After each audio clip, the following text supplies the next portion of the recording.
ഏകപരിസമായി നാം വാഴ്ത്തപ്പെടട്ടെ. ഈ നല്ല സമയത്തെ ഓർത്ത് ദൈവത്തെ സ്തുതിക്കുകയും വാഴ്ത്തുകയും ചെയ്യുന്നു. വിവിധ സ്ഥലങ്ങളിലും രാജ്യങ്ങളുമായിരുന്ന ദൈവത്തിന്റെ വചനം കേൾക്കുന്ന എല്ലാ പ്രിയപ്പെട്ടവർക്കും കർത്താവായ യേശുക്രിസ്തുവിന്റെ വിലയേറിയ നാമത്തിൽ എന്റെ സ്നേഹവന്ദനം. അല്പസമയത്തെ ദൈവവചന ചിന്തയ്ക്കായി ദൈവവചന ഭാഗം വായിക്കുന്നു. റോമാലേഖനം 8-ാം അധ്യായം അതിന്റെ 33-ാമത്തെ വാക്യം. ദൈവം തെരഞ്ഞെടുത്തവരെ ആ കുറ്റം ചുമത്തും, നീതീകരിക്കുന്നവൻ ദൈവം, ശിക്ഷ വിധിക്കുന്നവനാണ്. വളരെ അനുഗ്രഹിക്കപ്പെട്ട നല്ല തിരുവഴുത്തിനായി ദൈവത്തെ സ്തുതിക്കുന്നു. നാം ചിന്തിക്കുന്ന ദൈവവചനം എന്ന് പറയുന്നത് ദൈവം തെരഞ്ഞെടുത്തവരെ ആർ കുറ്റം ചുമത്തും എന്നുള്ളതാണ്. Price the Lord. ഈ ലോകത്തോടുള്ളൊരു ചോദ്യമാണ്. സകല ജനത്തോടും സകല ഭരണ സംവിധാനങ്ങളോടും സകല മത നേതാക്കന്മാരോടും ചോദിക്കുന്ന ഒരു ചോദ്യമാണ്, ദൈവം തെരഞ്ഞെടുത്തവരെ ആർ കുറ്റം ചുമത്തും. ആരെയാണ് ദൈവം തെരഞ്ഞെടുത്തത്? പാപത്തിൽ ജീവിച്ച് ശാപത്തിൽ ജീവിച്ച് ദൈവവും യാതൊരു ബന്ധവുമില്ലാതെ പാരമ്പര്യത്തിൽ കെട്ടപ്പെട്ട് കിടക്കുന്ന ഒരു കൂട്ടം ജനം.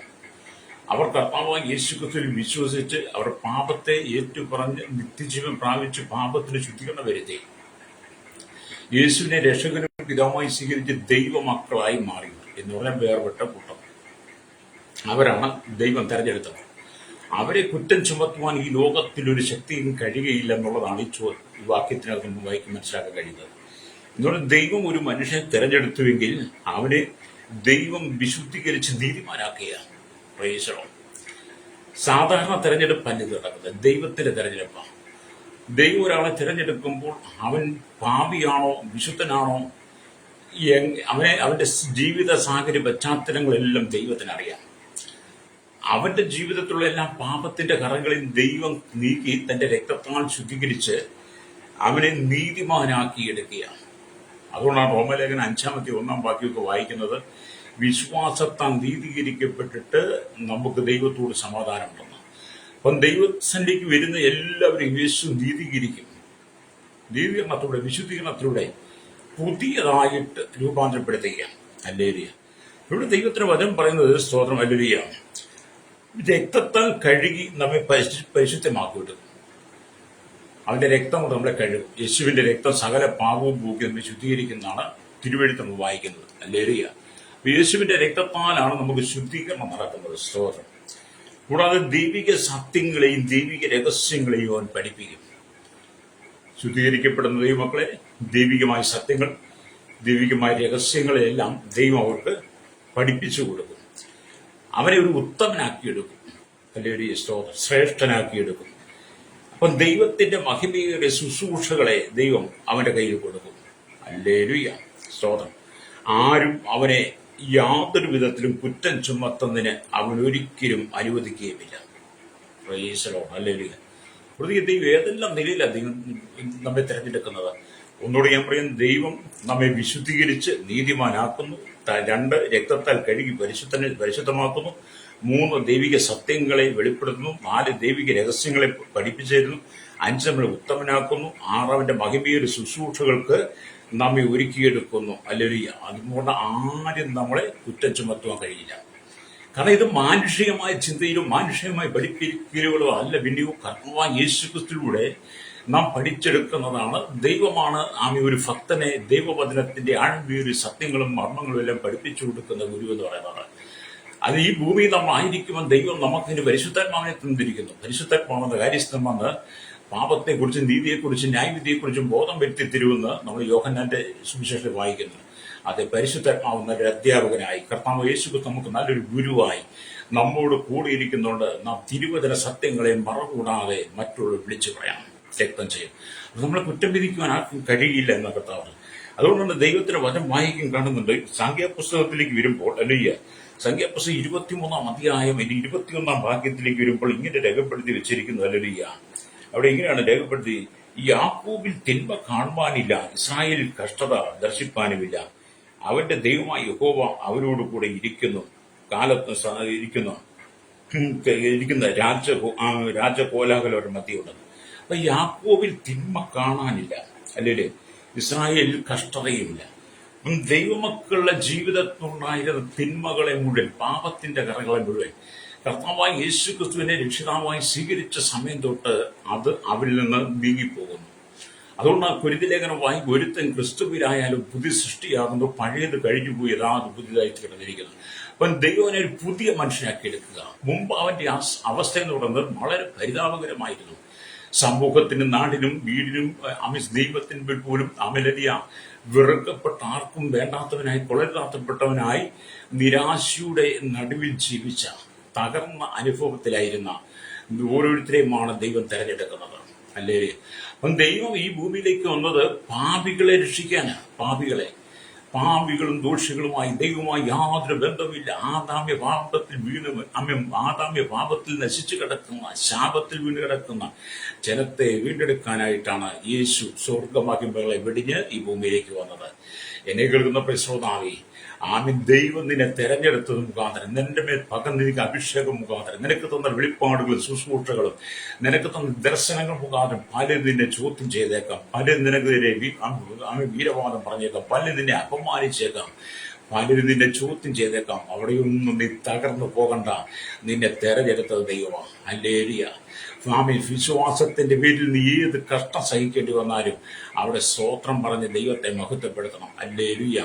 അതുകൊണ്ട് ഇന്ന് പകൽ ഈ ദൈവത്തിന് വചനം കേൾക്കുന്ന ശ്രോതാവി, ആരെങ്കിലും നിങ്ങൾ എവിടെങ്കിലും പരിഹസിക്കുന്നുണ്ടെങ്കിൽ അതിനകത്ത് നിങ്ങൾ ഭാരപ്പെട്ടു പോകരുത്. വീണ്ടും ദൈവത്തിന് വചനം വായിക്കുന്നത്, ആകയാൽ അവൻ എല്ലായ്പ്പോഴും നിങ്ങൾ കർത്താവിന്റെ പക്ഷത്ത് നിൽക്കണമെന്ന് ആഗ്രഹിക്കുന്നു. ഹല്ലേലൂയ. നാം എപ്പോഴും കർത്താവിന്റെ പക്ഷത്ത് നിൽക്കണം. ലോകത്തിന്റെ പക്ഷം ചേർന്ന് നിൽക്കുവാൻ ഒരിക്കലും നാം തയ്യാറാകരുത്. വീണ്ടെടുക്കപ്പെട്ട ദൈവമക്കൾ, വിശ്വാസത്താൽ നീതീകരിക്കപ്പെട്ട ദൈവമക്കൾ, കർത്താവായ യേശുവിന്റെ രക്തത്താൽ ശുദ്ധീകരണം പ്രാപിച്ച ദൈവമക്കൾ ഒരിക്കലും ലോകത്തിന്റെ പക്ഷം ചേരരുത്. ഇവിടുത്തെ രാഷ്ട്രീയക്കാരുടെ പക്ഷം ചേരരുത്, സംഘടനക്കാരുടെ പക്ഷം ചേരരുത്, ഇവിടുത്തെ മതങ്ങളുടെ പക്ഷം ചേർന്ന് നിൽക്കരുത്. നാം ദൈവത്തിന്റെ പക്ഷത്ത് നിൽക്കണം. ഹല്ലേലൂയ. അതിനു വേണ്ടിയിട്ടാണ് ദൈവം നമ്മെ വേർതിരിച്ചത്. ദൈവത്തിന്റെ പക്ഷത്ത് നിൽക്കുവാൻ വേണ്ടി ദൈവം നമ്മെ വേർതിരിച്ചു. എന്നാൽ കർത്താവ് നിങ്ങളോട് വാഗ്ദത്തം ചെയ്തിരിക്കുകയാണ്. കർത്താവ് നമ്മളോട് വാഗ്ദത്തം ചെയ്യുന്നത്, കർത്താവിന്റെ പക്ഷത്ത് നിന്നാൽ കർത്താവ് നമുക്ക് അതിശ്രേഷ്ഠമായ ഒരു വാഗ്ദത്തം തന്നിട്ടുണ്ട്. ഹല്ലേലൂയ.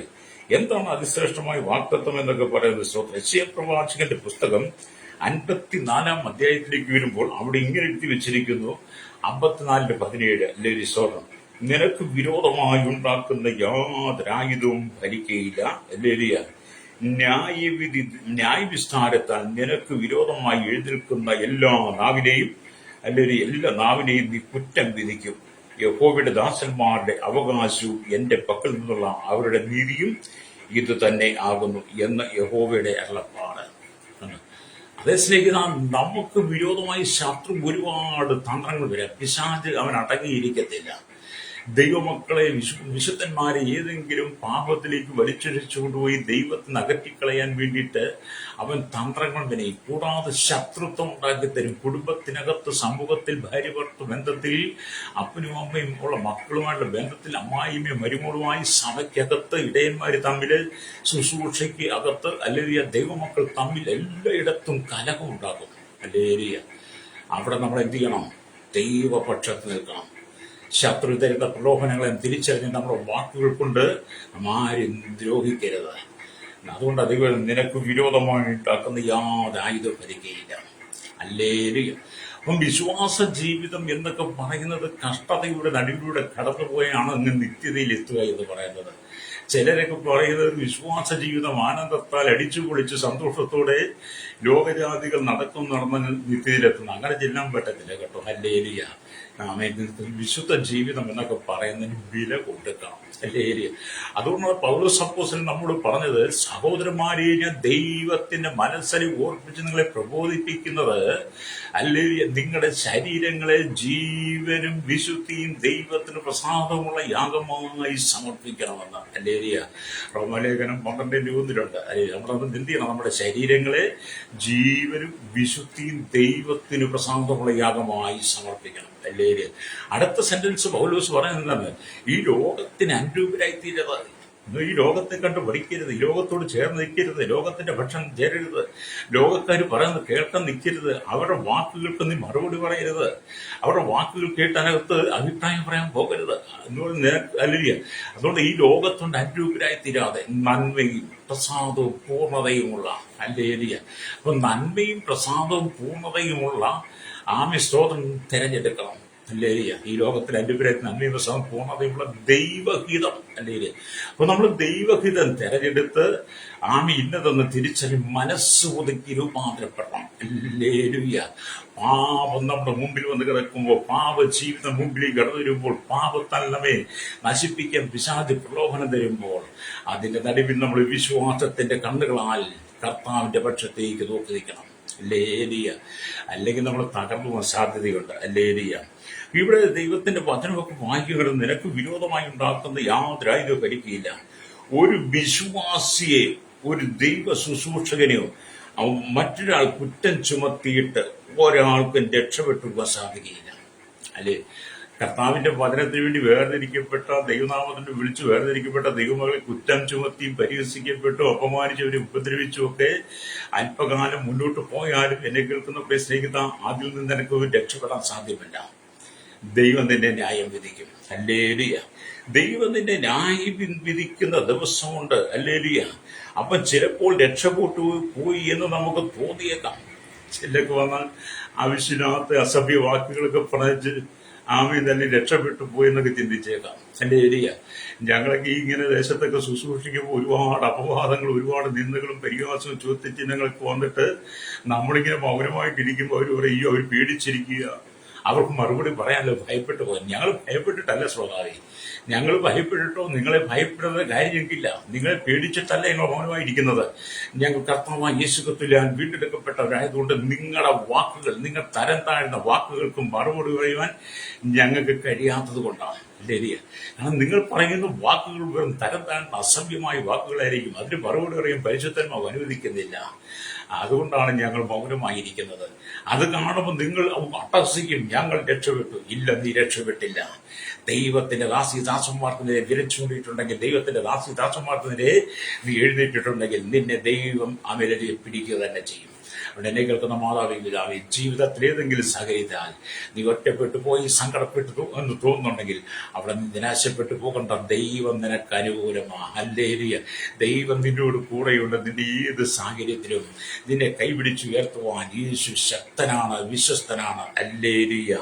അതുകൊണ്ട് ദൈവവചനത്തിലേക്ക് നമുക്ക് തന്നെ കടന്നു വരാം. ഹല്ലേലൂയ. ഇവിടെ നമുക്ക് മനസ്സിലാക്കാൻ കഴിയുന്നത്, എന്നാൽ ഒരു ആടിനെ അടിച്ച് ഹല്ലേലൂയ അടിച്ച് അതിനെ ഒടിക്കുന്നതിന് അല്ലെങ്കിൽ അതിനെ അടിക്കുന്നതിന് അതിനെ അല്ലെങ്കിൽ സ്വതം ഏറ്റവും എളുപ്പമാണ്. ഒരാടിനെ അടിച്ച് തല്ലി തകർക്കാൻ ഏറ്റവും എളുപ്പമാണ്. എന്നാൽ അതിനെ ഒന്ന് വളർത്തിയെടുക്കാൻ വളരെ ബുദ്ധിമുട്ടാണ്. അല്ലെങ്കിൽ അതിനെ ഒന്ന് വളർത്തിയെടുക്കാൻ വളരെ ബുദ്ധിമുട്ടാണ്. ലേലിയ. ദൈവത്തിന്റെ കൈക്കലെ ആടുകൾ, ദൈവത്തിന്റെ ജനമായ ആടുകളെ, ദൈവത്തിന്റെ ജനത്തെ അവരെ അടിക്കാനും ഒടിക്കാനും അല്ലെങ്കിൽ അവരെ ഇല്ലായ്മ ചെയ്യാനൊക്കെ വളരെ എളുപ്പമായിട്ട് തോന്നിയേക്കാം. പക്ഷെ അവർ വളരുവാൻ അല്ലെങ്കിൽ അവരെ വളർത്തുവാനായാലും തയ്യാറില്ല. എന്നാൽ ഇവിടെ ദൈവത്തിന് പറഞ്ഞു, ദൈവം തന്റെ മക്കളെ തെരഞ്ഞിട്ടുണ്ടെങ്കിൽ അവരെ കുറ്റം ചുമത്തുവാൻ ആർക്കും കഴിയില്ല. തെരഞ്ഞെടുക്കപ്പെട്ട ദൈവമക്കളുടെ വളർച്ചയെല്ലാം ദൈവത്തിന്റെ കരങ്ങളിലാണ്. ഹല്ലേലൂയ. അത് എന്നെ കേൾക്കുന്ന ശ്രോതാവേ, ജീവിതത്തിൽ വളരുവാൻ കഴിയാതെ, ജീവിതത്തിൽ ഉയരുവാൻ കഴിയാതെ എന്നും അധോഗതി, എന്നും പ്രതിസന്ധികൾ നടുവിലാണോ നീ കിടക്കുന്നത്? മാനസികമായി തകർന്ന സാഹചര്യമാണോ? സന്തോഷത്തിന്റെ ചിഹ്നങ്ങൾ നഷ്ടപ്പെട്ടു പോയോ? ജീവിതത്തിൽ ലഭിക്കാവുന്ന നന്മകളെല്ലാം അടഞ്ഞു പോയോ? അവിടെ ഒന്നും നീ പേടിക്കപ്പെട്ടു പോകണ്ട. ദൈവം നിന്നെ തെരഞ്ഞെടുത്തതായതുകൊണ്ട്, തെരഞ്ഞെടുപ്പ് പ്രകാരം നീ ദൈവത്തിന്റെ മകനായി മകളായതുകൊണ്ട്, വാഗ്ദത്ത പ്രകാരം ദൈവത്തിന്റെ സന്തതി ആയതുകൊണ്ട്, അല്ലേ പുത്രത്തിന്റെ ആത്മാവിനെ ദൈവം നിന്റെ ഉള്ളിൽ പകർന്നിരിക്കുന്നത് കൊണ്ട് നിന്നെ വളർത്തുവാൻ യേശുവിന് കഴിയും. നീ എവിടെ തകർന്നോ അവിടെ നിന്നെ വളരുവാൻ ദൈവം അലയിടയാകും. അല്ലേ? അപ്പൊ നിങ്ങൾ വളരുവാൻ ലോകം സമ്മതിക്കത്തില്ല. വീണ്ടെടുക്കപ്പെട്ട ദൈവമക്കൾ വളരുവാൻ ലോകം അനുവദിക്കുന്നില്ല. ഇവിടുത്തെ സാത്താനിഷ്യത്തിൽ അനുവദിക്കുന്നില്ല. ലോകം അവരെ ഏതെങ്കിലും വിധത്തിൽ ഇല്ലായ്മയും ശ്രമിക്കും. പക്ഷെ ദൈവം അവരെ വളരുമാറാക്കുകയും ചെയ്യും. അപ്പം ദൈവം നമുക്ക് വളരുവാൻ അവസരം തരും.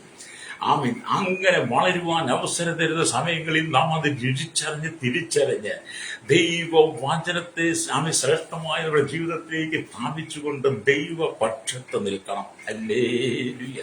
അപ്പൊ നമ്മളെപ്പോഴും ദൈവത്തിന്റെ പക്ഷത്തായിരിക്കണം. ഹല്ലേലൂയ. അതാണ് ദൈവവചനം ഭയങ്കര പറയുന്നത്. അല്ലേ? അപ്പം ദൈവജനത്തിന് എപ്പോഴും വിരോധികളുണ്ട്. ദൈവജനത്തിന് എപ്പോഴും എതിർപ്പുകളുണ്ട്, വെല്ലുവിളികളുണ്ട്. ഹല്ലേലൂയ. അതിനെ നാം കണ്ട് ഭയപ്പെട്ടു പോകരുത്. അതിനു മുമ്പിൽ അട്ടിയറവ് പറയരുത്. ഹല്ലേലൂയ. അതുകൊണ്ടാണ് നാം ദൈവവചനം പറയുന്നത്, ദൈവം തെരഞ്ഞെടുത്തവരെ ആർ കുറ്റം ചുമത്തുമെന്ന് ചോദിക്കുന്നത്. ദൈവം തെരഞ്ഞെടുത്തവരെ കുറ്റം ചുമത്തുവാൻ ഉലകത്തിൽ ഒരു ശക്തിക്കും കഴിയില്ലെന്നുള്ളത് ദൈവത്തിന്റെ വചനമാണ്. ഹല്ലേലൂയ.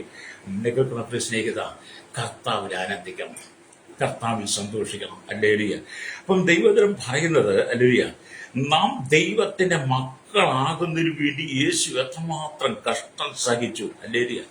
നമ്മെ ദൈവത്തിന്റെ മക്കളാക്കി എടുക്കാൻ വേണ്ടിയിട്ട്, ലോകത്തിൽ നമ്മെ ഇന്ന് വേർതിരിച്ചെടുക്കാൻ വേണ്ടിയിട്ട്, പാപത്തിൽ നമ്മെ ഇന്ന് വേർതിരിച്ചെടുക്കാൻ വേണ്ടിയിട്ട്, ശാപത്തിൽ നമ്മെ ഇന്ന് വേർതിരിച്ചെടുക്കാൻ വേണ്ടിയിട്ട്, ഈ ലോകത്തിന്റെ സുഖലോലുപം നമ്മൾ വേർതിരിച്ചെടുക്കുവാൻ, ഇവിടുത്തെ ദിവ്യാഗ്രഹത്തിൽ നിന്ന് വേർതിരിച്ചെടുക്കുവാൻ, സാത്താന്റെ കയ്യിൽ നമ്മെ വേർതിരിച്ചെടുക്കുവാൻ വേണ്ടി യേശു എത്രമാത്രം കഷ്ടം കാൽവരിയിൽ നമുക്ക് വേണ്ടി സഹിച്ചു.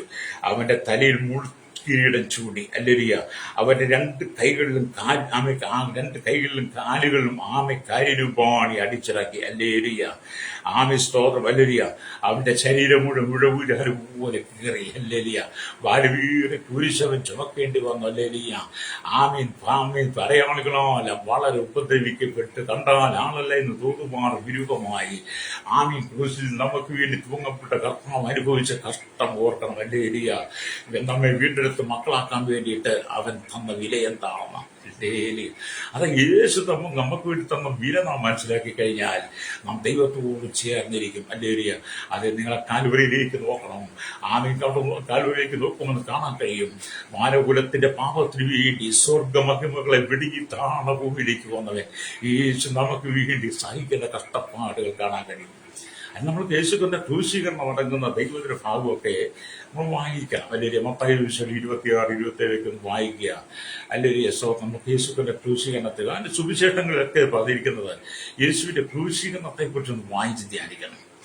അതൊരു പ്രാവശ്യം വായിച്ചു വിടുന്നതിനേക്കാൾ പല പ്രാവശ്യം ആവർത്തിച്ച് വായിച്ച് ഇരിക്കും. നമുക്ക് അന്നേരം കർത്താവ് എത്രമാത്രം കഷ്ടം സഹിച്ചു, എത്രമാത്രം പീഡയിലൂടെ കടന്നുപോയി, എത്രമാത്രം ഉപദ്രവങ്ങളിലൂടെ കടന്നുപോയി ആമീൻ നമ്മെ ഒന്ന് നേടിയെടുക്കാൻ വേണ്ടിയിട്ട്.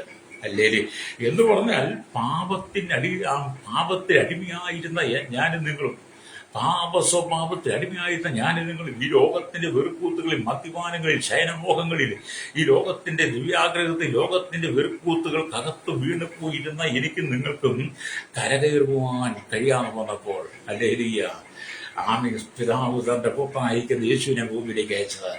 അങ്ങനെ യേശു അതിക്രമങ്ങളും പാപങ്ങളും മരിച്ചവരായിരുന്ന നമ്മെ അവന്റെ രക്തം നൽകി ശുദ്ധീകരിച്ച് നമ്മെ വീണ്ടെടുത്തു. ഹല്ലേലൂയ.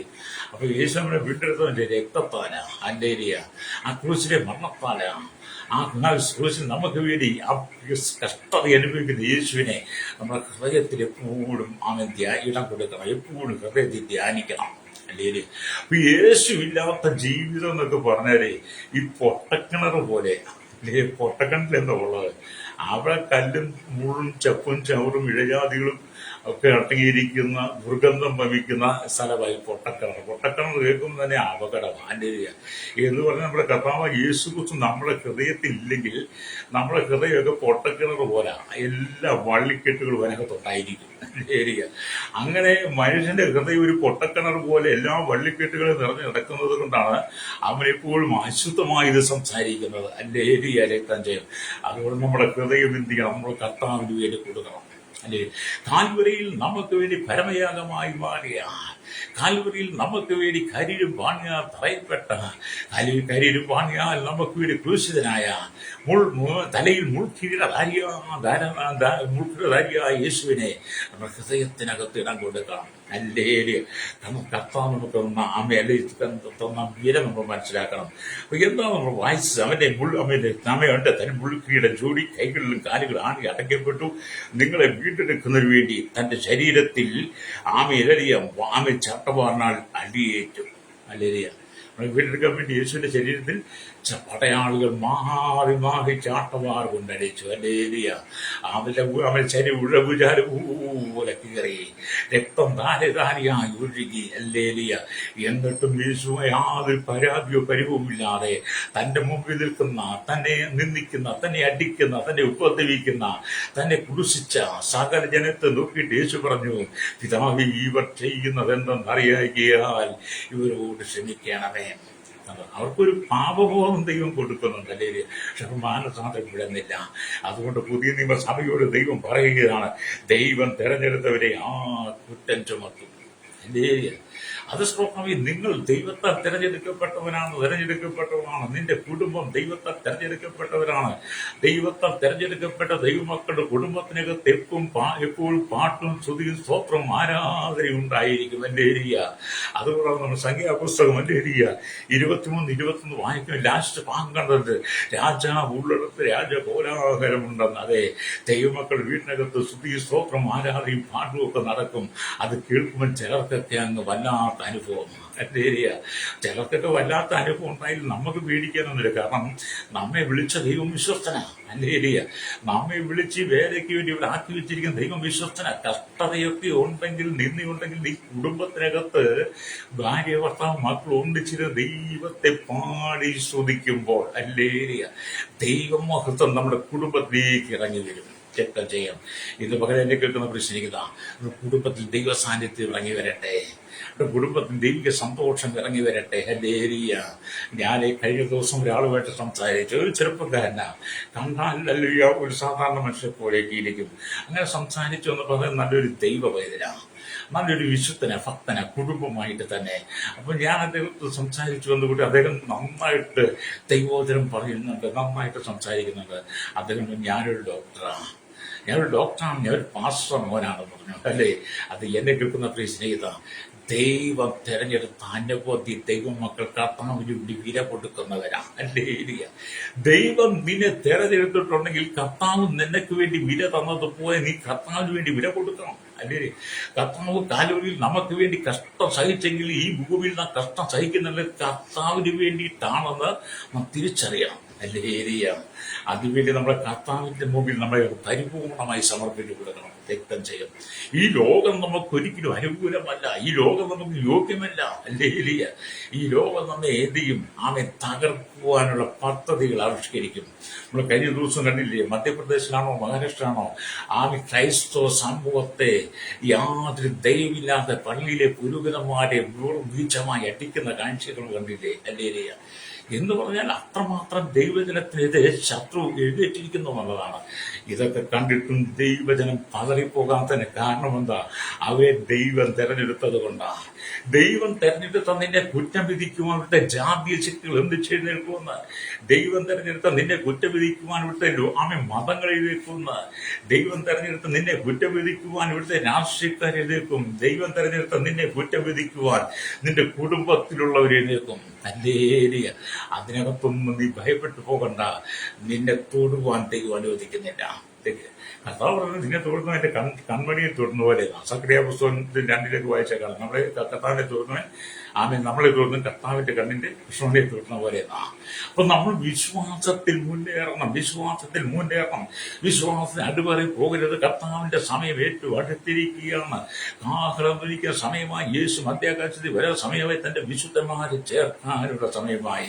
നമ്മൾ ഒട്ടും സമയം നഷ്ടപ്പെടുത്തി കളയാതെ ലഭിച്ച നിത്യജീവന്റെ അനുഭവത്തിൽ നിന്നുകൊണ്ട് വിശുദ്ധിയെ തികച്ചുകൊണ്ട് പാപത്തിന് വിധേയപ്പെട്ടു പോകാതെ, പാപ ജീവിതത്തിലേക്ക് പോകാതെ യേശുവിന് വേണ്ടി ജീവിക്കുവാൻ കഴിയണം. രക്തം ചെയ്യണം, അല്ലേ? അപ്പം എപ്പോഴും വിശുദ്ധി കാത്തു സൂക്ഷിക്കണം, അല്ലേ? എപ്പോഴും വിശുദ്ധി കാത്തു സൂക്ഷിച്ച് വിശുദ്ധിക്ക് വേണ്ടി നമ്മൾ നിൽക്കണം, അല്ലേ? അതാണ് ദൈവം നമ്മളെക്കുറിച്ച് ആഗ്രഹിക്കുന്നത്. രക്തം ചെയ്യും. വീട്ടിൽ ദൈവത്തിന്റെ വചനം വായിക്കുന്നത് കാണാൻ കഴിയുന്നത്, അല്ലേ? നിങ്ങൾക്ക് വേണ്ടി കഷ്ടങ്ങൾ സഹിച്ചു ദൈവം നിങ്ങളോട് കർശനമായിരിക്കുമോ? കർശനമില്ലാതിരിക്കും. അപ്പൊ നിങ്ങൾക്ക് വേണ്ടി കഷ്ടം സഹിച്ച കർത്താവ് നമ്മളോട് കർശനമായിട്ട് പറയുന്ന നിയമങ്ങളെ, വ്യവസ്ഥകളെ, വചനത്തെ നമ്മൾ അത് ഏറ്റെടുക്കണം, അല്ലേ? ഒരു പിതാവിന്റെ മകനെ വളരെ കർശനമായി വളർത്തുന്ന പോലെ, കർശനമായ ഒരു ഉപദേശം കൊടുത്ത് അവനെ താക്കീത് കൊടുത്ത് അവനെ ശിക്ഷിച്ച് വളർത്തുന്ന പോലെ ദൈവം നമ്മെ തെരഞ്ഞെടുത്തത് കൊണ്ട് ദൈവം നമ്മെ കർശനമായി താക്കീത് ചെയ്ത് നമ്മൾ നേരായ വഴിയിലൂടെ പോകേണ്ടതുപോലെ പോകാൻ ദൈവം നമ്മളെ ഒരുക്കിയെടുത്തിട്ടിരിക്കും. അവിടെ നമ്മൾ പതറിപ്പോകരുത്. അത് കർത്താവിന് പണിയെടുക്കാൻ വേണ്ടിയാണെന്ന് നമ്മൾ ചിന്തിക്കണം. ഞാൻ നിങ്ങളോട് ഒരു ഉദാഹരണം പറയാം. ഞാൻ കഴിഞ്ഞ ആഴ്ചകളൊക്കെ വളരെ ശാരീരികമായ ക്ഷീണാവസ്ഥയിൽ കടന്നുപോയി. ഇപ്പോഴും മാറിയിട്ടില്ല. അല്ലെങ്കിൽ എന്താണെന്ന് വെച്ചാൽ വലിയ പെട്ടെന്നുണ്ടായ ചില ശാരീരിക അസ്വസ്ഥതകൾ എന്നെ വളരെ തളർത്തിക്കളഞ്ഞ ഏരിയ. അപ്പൊ ഞാൻ അവിടെ ആ ക്ഷീണത്തിലേക്ക് കടന്നുപോയി കഴിഞ്ഞപ്പോൾ ഞാൻ ദൈവത്തിന് പ്രാർത്ഥിച്ചപ്പോൾ ഞാൻ കർത്താവിനോട് പറഞ്ഞൊരു കാര്യമുണ്ട്. ഒരപ്പൻ മക്കളോട് കാരണം തോന്നുന്ന പോലെ യഹോവയ്ക്ക് തന്റെ ഭക്തന്മാരുടെ കാരണം തോന്നുന്നു. ആ ഒരു വചനത്തിന്റെ ഉള്ളിൽ വന്നു കഴിഞ്ഞപ്പോൾ എനിക്ക് മനസ്സിലായി, എന്നെ ചില പാപിലൂടെ ചില ശോധനയുടെ കടത്തി വരുന്നതിന്റെ കാരണം ദൈവം എന്നെ തെരഞ്ഞെടുത്തതിന്റെ മഹത്വം വെളിപ്പെടുത്താൻ വേണ്ടിയിട്ടാണ്. അത് പലപ്പോഴും നമ്മെ തെരഞ്ഞെടുത്തതിന്റെ മഹത്വം നമുക്ക് അറിയാതെ പോകും, നമ്മൾ മനസ്സിലാക്കാതെ പോകും, അതിനെക്കുറിച്ച് നമ്മൾ ചിന്തിക്കാതെ പോകുന്ന കാലഘട്ടമുണ്ട്. പക്ഷേ അത് ദൈവം നമ്മെ ഓർപ്പിച്ചുകൊണ്ടേയിരിക്കും. അല്ലേ ഏരിയ ആമീൻ. അതുകൊണ്ട് നമുക്ക് ദൈവസന്നിധിക്ക് ഏൽപ്പിച്ചു കൊടുക്കാം. ഇവിടെ ദൈവത്തിന് വചനം വായിക്കുന്നത് സ്വതമല്ലിയ.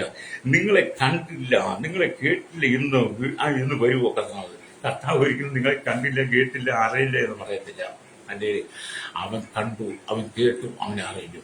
അല്ലേ നമ്മളെ കർത്താവ് നമ്മളെ കണ്ടു, നമ്മളെ കേട്ടു, അറിഞ്ഞു, ഒരിക്കലും കണ്ടില്ലെന്ന് പറയുന്നത്. അതുകൊണ്ടാണ് യേശു ഞാൻ നിന്നെ അനാഥനായി വിടത്തില്ല. എന്നെ കേൾക്കുന്ന മാതാവേ പിതാവേ, കർത്താവ് നിന്നെ കണ്ടു, കേട്ടു, അറിഞ്ഞു. അല്ലെങ്കിൽ നിന്നെ ഒരിക്കലും അനാഥനായി യേശു വിടത്തില്ല. നീ കടന്നു പോകുന്ന ജീവിത സാഹചര്യങ്ങൾ, വെല്ലുവിളികൾ, കഷ്ടതകൾ, കഷ്ടപ്പാടുകൾ, സാമ്പത്തിക ഞെരുക്കങ്ങൾ, നിന്ദകൾ, അപമാനങ്ങൾ, ഉപദ്രവം, ഒറ്റപ്പെടുത്തലുകൾ, അല്ലേലിയ കടക്കെണികൾ, ജീവിതം മുന്നോട്ട് കൊണ്ടുപോകാൻ കഴിയാതെ ഭാരപ്പെടുന്ന ചില സാഹചര്യങ്ങളിൽ നടുവില് നീ ഭാരപ്പെട്ടു പോകരുത്. നീ തകർന്നു പോകരുത്. ദൈവം നിന്നെ ഒരിക്കലും അനാഥനായി വിട്ടുകയില്ല. നിന്റെ സകല പ്രശ്നങ്ങളെ പരിഹരിക്കുവാൻ ദൈവം വിശ്വസ്തനാണ്. രക്തം ചെയ്യും. വിശ്വസിക്കുന്ന ദൈവത്തിന്റെ പേരിൽ കരമടിച്ച് ദൈവത്തെ സ്തുതിക്കാമോ? ദൈവത്തിന് മഹത്വം കൊടുക്കാമോ? ആ ദൈവത്തോട് ചേർന്നിരിക്കാൻ നിങ്ങളെ ഹൃദയത്തോട് വിട്ടുകൊടുക്കാമോ? അത് നിന്റെ ജീവിതത്തിന്റെ പ്രശ്നങ്ങളെ ദൈവം വിടുവിക്കും. അപ്പോൾ നിങ്ങൾ മാരകമായ ഏതെങ്കിലും വ്യാധിയാൽ പിടിക്കപ്പെട്ട് ശാരീരികമായി വളരെ അസ്വസ്ഥത അനുഭവിക്കുന്ന വ്യക്തിയാണെങ്കിൽ പലപ്പോഴും നമുക്ക് നിരാശ, സങ്കടങ്ങളൊക്കെ കടന്നു വരുന്ന സന്ദർഭങ്ങളിൽ ദൈവത്തിൽ നിന്ന് അകന്നു പോകുന്നുണ്ടോ, ദൈവത്തിൽ നിന്ന് മാറിപ്പോകുന്നുണ്ടോ, വചനത്തിൽ നിന്ന് അകന്നു പോകുന്നുണ്ടോ എന്നൊക്കെ ഒരു ചിന്ത നിങ്ങൾക്കുണ്ടാകണം. ഏരിയ അങ്ങനെ എന്തെങ്കിലും നിങ്ങളുടെ ജീവിതത്തിൽ സംഭവിക്കുന്നു എന്ന് തോന്നിയാൽ ആ സമയം തന്നെ അത് തിരിച്ചറിഞ്ഞ് ദൈവിക സന്നിധിയിലേക്ക് വന്ന് മുഴക്കാലും മട്ടയ്ക്ക് ദൈവസനി ചേർന്നിരുന്നു കേട്ടോ. എൻ്റെ ഏരിയ വ്യക്തം ചെയ്യും. അപ്പം നമുക്ക് ഭാരങ്ങളും പ്രയാസങ്ങളും ഒക്കെ ഉണ്ട്. എൻ്റെ ഏരിയ ഭാരങ്ങളും പ്രയാസങ്ങളും ഒക്കെ ഉണ്ടെങ്കിലും നമ്മുടെ കർത്താവുന്ന ഒരു അമ്മയെ ആശ്വസിപ്പിക്കുന്നത് പോലെ നമ്മളെ ആശ്വസിപ്പിക്കുന്നവരാണ് ചെയ്യാറുണ്ടാക്കുന്നത്. അപ്പൊ നമ്മൾ അമ്മയെ ആശ്വസിപ്പിക്കുന്നത് പോലെ ആശ്വസിപ്പിക്കുവാൻ ഈ ലോകത്തിൽ നമുക്ക് ഏതോ അമ്മയുടെ ഈ കരുതൽ യേശു കർത്താവാണ്. അല്ലേരിയ അതെ, അവൻ നമ്മെ കൈവിടത്തില്ല. അല്ലേ ഞാൻ കർത്താവിന്റെ മഹത്വം പലപ്പോഴും അനുഭവിച്ച് രുചിച്ചറിയാറുണ്ട്. കൈവിട്ട് കളയാതെ, തള്ളിക്കളയാതെ, അനാഥനായി വിടാതെ ആമെ ചേർത്ത് പിടിക്കുന്ന കർത്താവിന്റെ കരം പലപ്പോഴും അനുഭവിക്കാറുണ്ട്. രക്തം ചെയ്യും. അതുകൊണ്ടാണ് ദൈവം തെരഞ്ഞെടുത്തവരെ കുറ്റം ചുമത്തും. അല്ലേരിയ ഞാൻ എൻ്റെ ശുശ്രൂഷ കാലുള്ള ഒരുപാട് ആളുകൾ ഒരുപാട് കുറ്റം ചുമത്തിയിട്ടുണ്ട്, ഇപ്പോഴും കുറ്റം ചുമത്തും. പക്ഷെ ഈ ദൈവത്തിനെ ചോദിക്കുന്നതോ ദൈവം തെരഞ്ഞെടുത്ത കുറ്റം ചുമത്തുമെന്നാണ്. നമ്മളും അവരുമായിട്ട് ഇരുന്നാൽ മതി, ദൈവം പ്രവർത്തിച്ചോളും കേട്ടോ. രക്തം ചെയ്യും. ശരി, നമ്മൾ പ്രതികാരത്തിന് നിൽക്കണ്ട, പ്രതികാരം ചെയ്യാൻ നമ്മൾ നിൽക്കണ്ട. നമുക്ക് പ്രതികാരം ചെയ്യുവാൻ അനുവാദവുമില്ല, നിയമവുമില്ല, വ്യവസ്ഥയിൽ വചനവുമില്ല. നമുക്ക് വരുന്ന പ്രതികൂലത്തെ നമ്മൾ യേശുവിനെ ഏൽപ്പിച്ചു കൊടുക്കുമ്പോൾ നമുക്ക് വേണ്ടി കർത്താവ് യുദ്ധം ചെയ്യും. അതുകൊണ്ടാണ് യശയ്യാവിന്റെ പുസ്തകം 54:17 നമ്മൾ വായിച്ചത്, നിനക്ക് വിരോധമായി ഉണ്ടാക്കുക ഒരായുധം ഭരിക്കുകയില്ലെന്നാണ്.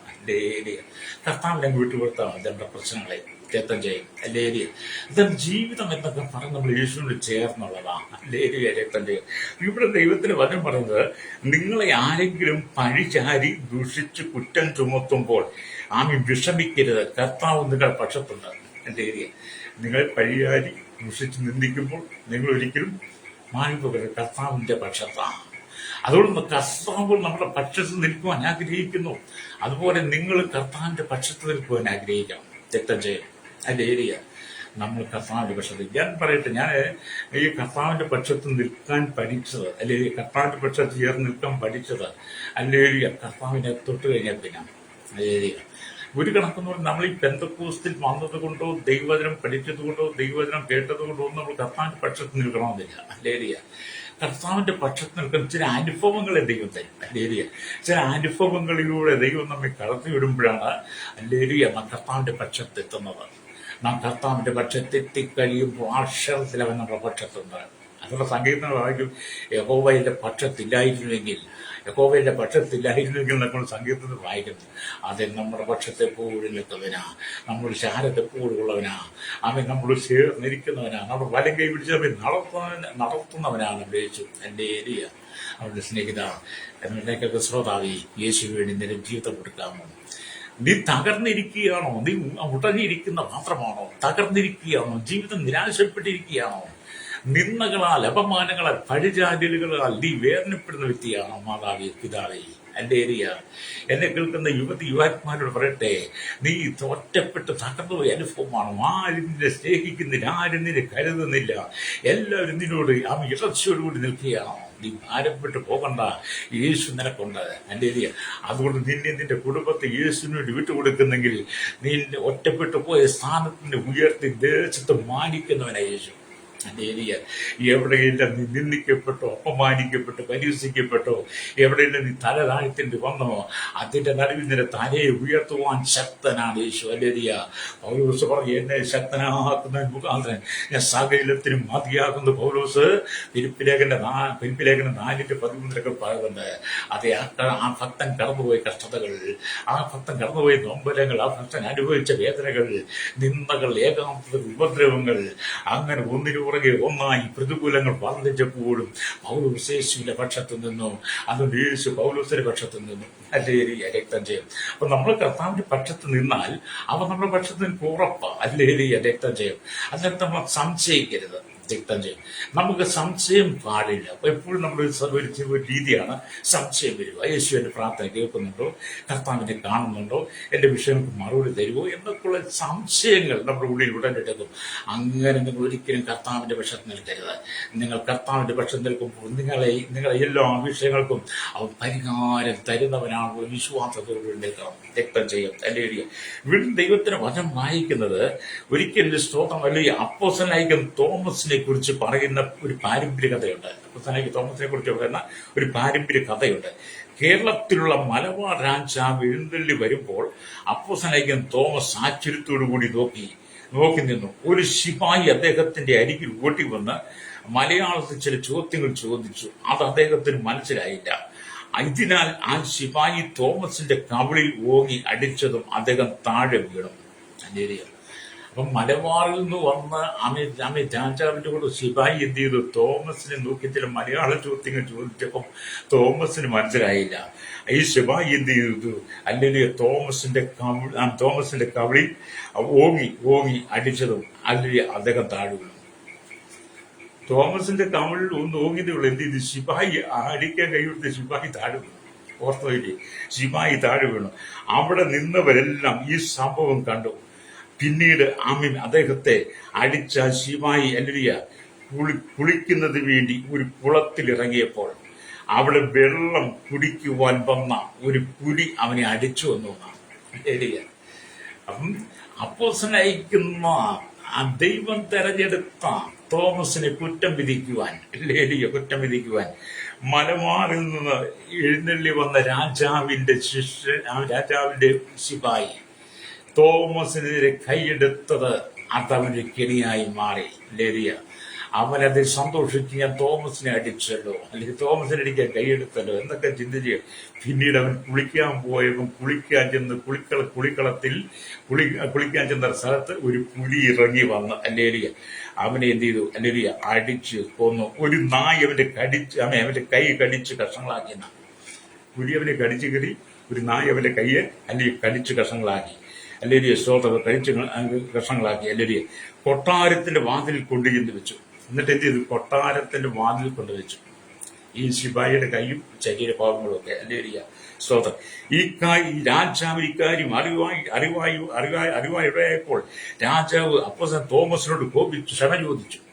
അപ്പം രാജാവ് ഇക്കാര്യം പറഞ്ഞപ്പോൾ എന്ത് ചെയ്തു? തോമസിനോട് ക്ഷമ ചോദിച്ചതാണ്. അല്ലെങ്കിൽ അപ്പം രാജാവും പ്രജകളൊക്കെ ഓർത്തത് അവൻ യേശുവിന്റെ ശിഷ്യനായിരിക്കുന്ന അപ്പോസ്തലനായ തോമസ് അല്ലേ, അവൻ എന്തും ചെയ്യുക, അവൻ എന്തും ഉപദ്രവിക്കുക, അല്ലെങ്കിൽ എന്നൊക്കെയുള്ള ചിന്താഗതിയോട് കൂടിയ വന്നതും ശിവായി അടിച്ചതുമൊക്കെ. പക്ഷേ ശിവായിയുടെ അനുഭവം എന്തായിരുന്നു? അവനെ പുലി അടിച്ചു കൊന്ന് പട്ടി കൈവിട്ട് രാജാവിന്റെ കൊട്ടാരത്തിൽ കൊണ്ട് വെച്ചത് കൊണ്ട് രാജാവ് ഭയപ്പെട്ടു. അല്ലേ, രാജാവ് ഭയപ്പെടുക മാത്രമല്ല, തോമസിനോട് ക്ഷമ ചോദിച്ചു. രക്തജയം മലേറിയ തോമസിനോട് ക്ഷമ ചോദിച്ചു. അപ്പോസ്തലനായ തോമസ് ആ മനുഷ്യന്റെ ശരീരത്തെയും കൈയെയും യോജിപ്പിച്ച് പ്രാർത്ഥിച്ചപ്പോൾ അവൻ ജീവനോടെ എഴുന്നേറ്റെന്ന്. നേരിയ ഈ ശിവായിയുടെ ശരീരത്തെ, മുറിഞ്ഞുപോയ ശരീരത്തെ കയ്യിൽ വീണ്ടും യോജിപ്പിച്ച് തോമസ് പ്രാർത്ഥിച്ചപ്പോൾ അവൻ വീണ്ടും ജീവനോടെ എഴുന്നേറ്റ് നിന്നു. ഇതിനാൽ സുവിശേഷം എളുപ്പത്തിൽ പ്രചരിപ്പിക്കുവാൻ കാരണമായി എന്ന് ചരിത്രം രേഖപ്പെടുത്തിയിരിക്കുന്നു. അപ്പൊ ഞാനത് വായിച്ചപ്പോൾ എനിക്ക് വളരെ ആശ്ചര്യം തോന്നി കേട്ടോ. അല്ലേലിയ, തോമസ് ഇന്ത്യയിലേക്ക് വന്നപ്പോൾ അല്ലേ മലബാറിൽ നിന്ന് വന്ന രാജാവിന്റെ ശിപായി ആമൻ തോമസിനെ ചോദ്യം ചെയ്യുന്നു, അടിക്കുന്നു. അവൻ സന്തോഷിക്കുന്നു. അത് കഴിഞ്ഞ് അവൻ പെട്ടെന്ന് കുളിക്കളത്തിൽ ചെന്ന് പുലി വരുന്നു, അവനെ അടിച്ചു കൊല്ലുന്നു. പട്ടി വരുന്നു, നായ വരുന്നതിന്റെ കൈ കടിച്ചുകൊണ്ട് പോകുന്നു. എന്നിട്ട് രാജാവിന്റെ കൊട്ടാരത്തിൽ കൊണ്ട് വെക്കുന്നു. രാജാവ് ഭയപ്പെട്ട് തോമസിന് ക്ഷമ പറയുന്നു. തോമസ് ആ മനുഷ്യൻ ശരീരത്തെ മുറിഞ്ഞുപോയ ശരീരത്തെ യോജിപ്പിച്ചപ്പോൾ അവൻ എന്ത് ചെയ്തു? എഴുന്നേൽക്കുന്നു, വീണ്ടും പഴയതുപോലാകുന്നു.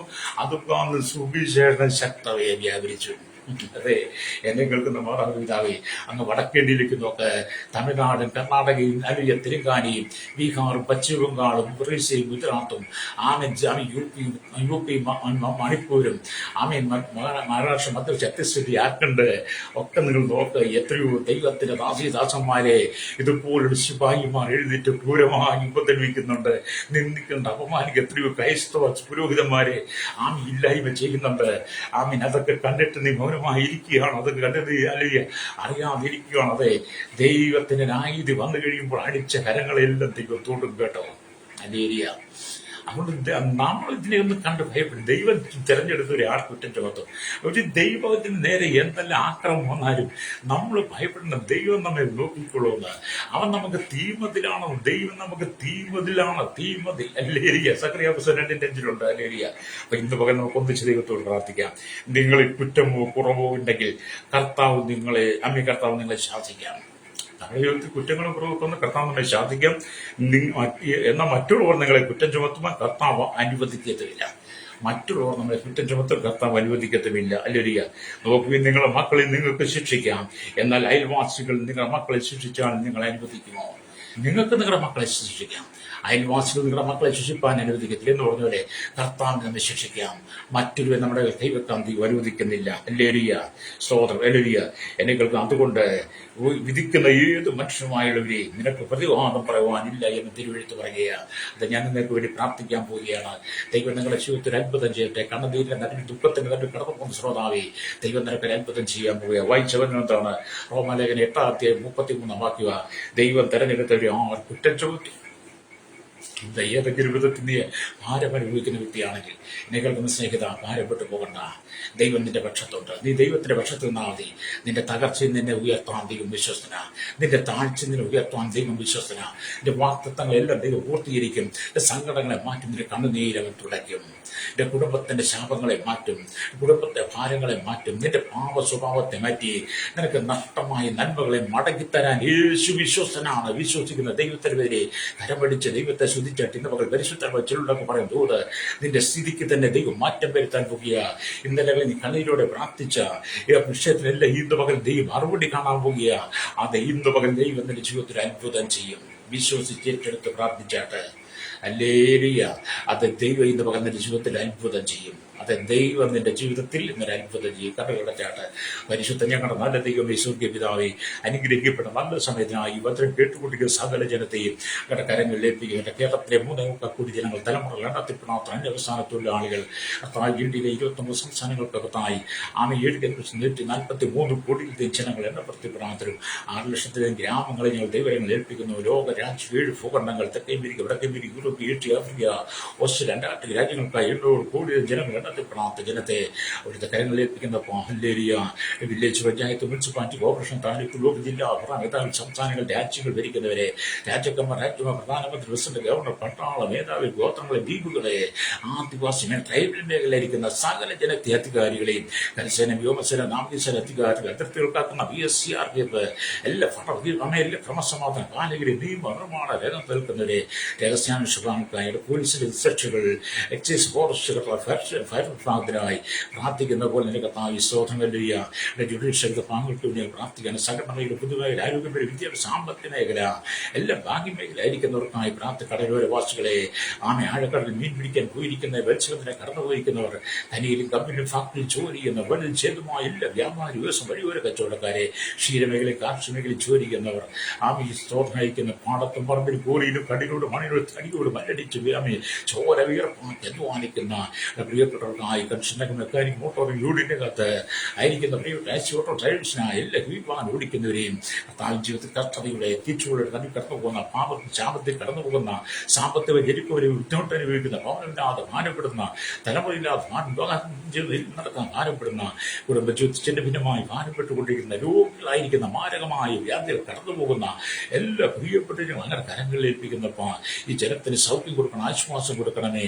എല്ലാ മൊത്ത സാമൂഹിക സാംസ്കാരിക ചരിത്ര മാധ്യമ മീഡിയ രംഗം നിൽക്കുന്നവരും, സയന്റിസ്റ്റ്, എഞ്ചിനീയർമാർ എല്ലാവരും മനസ്സാന്ത കൊടുക്കണമേ. ശൈശവത്തിൽ ബാല്യ കൗമാരി യുവത്തിലും വാർത്തയ്ക്കും ധ്യാനം വൃത്തി രസമ യാച്ച് ഓർഫനേജ് ഓട്ടോയിൽ തടമുറയിലായിരിക്കും ജനത്തിന് വേണ്ടി ഞങ്ങൾ പ്രാർത്ഥിക്കുന്ന ലഭിയ വിദേശ രാജ്യത്ത് കഷ്ടം സഹിക്കും, നൊമ്പരപ്പെടും, വിസ നഷ്ടപ്പെട്ടവർ, വിസയ്ക്ക് വേണ്ടി ആഗ്രഹിക്കും, പാസ്പോർട്ട് നഷ്ടപ്പെട്ടവർ വേണ്ടി ആഗ്രഹിക്കുന്നവർ, മഴകാലത്ത് കഷ്ടം സഹിക്കുന്ന, വേദന സാഹചര്യം നാട്ടിൽ കടന്നിലൊക്കെ ഭാരപ്പെടുന്നവർ, വിദേശ പീഡന പഠിക്കാൻ പോയ കുഞ്ഞുങ്ങൾ, മദ്യത്തിന് മൈകൾ ലഹരിക്ക് അടിമപ്പെട്ടു പോയ തലമുറ, എല്ലാം വീട്ടിൽ മദ്യരൂപികളെ സന്ദർശിക്കണം, മൈകരൂപികളെ സന്ദർശിക്കണമേ. സ്കൂൾ, കോളേജ്, ക്യാമ്പസ്, കലാലയങ്ങൾ, മദ്യം വിൽക്കുന്ന, ലഹരി വിറ്റ് കുടുംബത്തെ തലമുറകൾ നശിപ്പിക്കുന്ന ഈ ജടിക മദ്യ രോഗികളെ, ജടികന്മാരെ ദൈവം സന്ദർശിക്കനായി, തലമുറയിൽ സൂക്ഷിക്കാനായി പ്രാർത്ഥിക്കുന്ന കർത്താവേ. ശൈശവത്തിൽ, ബാല്യത്തിൽ, കൗമാരി യൗവനത്തിൽ, വാക്കും ഞാൻ വൃത്തച്ഛനെ തലമുറയിലായിരിക്കുന്ന എന്റെ വീട്ടിൽ ഞങ്ങൾ പ്രാർത്ഥിക്കുകയാണ്. അല്ലേ കർത്താവേ. ഞങ്ങളുടെ കർത്താവ് ദൈവമക്കൾക്കായി പ്രാർത്ഥിക്കുന്നു. അവരെ സൂക്ഷിക്കും, പരിപാലിക്കും. കേരളത്തിൽ വിദേശ രാജ്യങ്ങളിൽ കർത്താവിന്റെ പേരിലുള്ള ബന്ധം കടന്നുപോയി എല്ലാ ദൈവമക്കളെയും സൂക്ഷിക്കണമേ. ദൈവമക്കളെ കുറ്റം ചുമത്ത അപവാദിയെ തള്ളിക്കളഞ്ഞു. നിങ്ങൾ വെളിപ്പാട് പുസ്തകം വായിക്കുന്നു. രാപ്പകൽ സഹോദരന്മാരെ കുറ്റം പറഞ്ഞ അപവാദിയെ തള്ളിക്കളഞ്ഞ കർത്താവേ, ഇപ്പോഴും അപവാദി ദൈവത്തെ കുറ്റം ചുമത്തുമ്പോൾ അതിനെ ചെയ്യിക്കാനുള്ള കൃപ ദൈവമക്കളിൽ പകരണമേ പ്രാർത്ഥിക്കുന്നു. നിരീശ്വരവാദികൾ, യുക്തിവാദികൾ, ദൈവം പറഞ്ഞ മൂടന്മാർ, തീവ്രവാദികൾ, ഭീകരവാദികൾ, വർഗീയവാദികൾ, ഇവിടുത്തെ രാഷ്ട്രീയ പാർട്ടികളെല്ലാം മാനസാന്തരം പ്രാർത്ഥിച്ചു. ചരിത്ര മധ്യ മീഡിയ രംഗം ചില പേരിൽ നിൽക്കുന്നവർ, ദൈവനാമത്തെ അപമാനിക്കുന്നവർ, അവർക്കെല്ലാം മാനസാന്തരം കൊടുക്കണം. ചരിത്ര മധ്യ മീഡിയ രംഗങ്ങളിൽ ദൈവനാമത്തെ ദുഷിക്കുന്ന, കോമഡിയായി ഇറങ്ങിയിരിക്കുന്ന, ദൈവനാമത്തെ പരിശുദ്ധന്മാരെ അന്യഭാഷയിൽ പുച്ഛിക്കുന്ന അനവധി ആളുകൾ അതുകൊണ്ട് പണം ഉണ്ടാക്കുമ്പോൾ ഇതുപോലെ കർത്താവിനൊക്കെ സന്ദർശനം, തമ്പുരാന്റെ നാമം എടുത്ത് സാത്താൻ കൊടുത്ത സാത്താൻ അത് പ്രചരിപ്പിക്കും. സാത്താൻ ആരാധന, സാത്താന്റെ കൂട്ടങ്ങളെ, സാത്താനെ പ്രസവിപ്പിക്കുന്ന ദൈവത്തിന്റെ നാമത്തെ വിരുദ്ധമായി ഇറങ്ങി എമ്പുരാനെന്ന ദുഷ്ട ആ ശക്തിയെയും അതിന്റെ പിന്നിൽ പ്രവർത്തിക്കുന്നവരും ഒക്കെ ദൈവം സന്ദർശിക്കണമെന്ന് പ്രാർത്ഥിക്കുന്നപ്പോൾ എന്റെ കർത്താവിന് വിരുദ്ധമായി എഴുന്നേൽക്കുന്ന എല്ലാ സാത്താന്യ തന്ത്രങ്ങളെയും യേശുവിന്റെ നാമത്തെ ഞങ്ങൾ ശാസിക്കുക. സ്വർഗമഹത്വം എടുക്കണം, സകലത്തെ സൂക്ഷിക്കണമേ. നിങ്ങൾ ദൈവമക്കളെ എല്ലാ ദൈവങ്ങളെ ഏൽപ്പിക്കുന്നു യേശുവിന്റെ നാമത്തിൽ തന്നെ. ആമേൻ, ആമേൻ, ആമേൻ.